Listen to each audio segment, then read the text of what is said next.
everybody. Welcome to this week's Tip Tuesday. I want to talk about round or hug on the short box this week. It's a great exercise on really working how to move through your pelvis and stay stable in your upper body, right? As we ride, our pelvis has to rock under and up. And what I see a lot in my clients is a really mobile upper back and a very stiff pelvis and low back. This is a great exercise to kind of change the script on that. So you're going to have your box on your reformer, 2 springs, and you're going to have a seat. Feet go in your strap,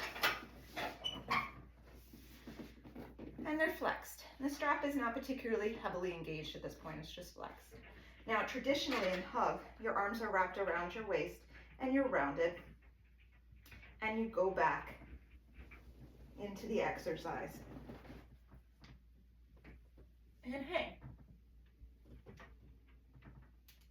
And then you come up. Now, everybody's really quick to get back there, and then they kind of struggle coming up. The number one thing I see in most of my clients, riders and non-riders, is that they have a tendency to be really stuck in their low back. So when they do round, they go back really fast with their upper body, but if you notice, my pelvis is still pretty upright in the box. And then they're all the way back here, and they're already extended. So they come back, and their back is really arched and never touches the box. It doesn't feel that good. So the number one way I like to help people here is I have them hold the front edge of the box. My elbow is bent and soft. I'm holding it a little like I hold the front edge of the mat when I'm doing stomach massage round. And then I'm going to scoop my powerhouse up and try and get as deep a lifted C curve as I can. Now my movement's going to start in my pelvis, not my shoulders. So I'm going to rotate my pelvis under, and I'm going to keep lifting my C curve, especially my upper powerhouse's C curve up, till I can get my pelvis fairly flat in the box. Now, most people, I have them come here and work up because their tendency to be so tight means they still have to work on spreading the sacrum, not just across the box, but up. So this is a great way to really teach your pelvis how to come into the box and how to really manage your upper C curve. Most people just want to drop. Do you want to stay engaged?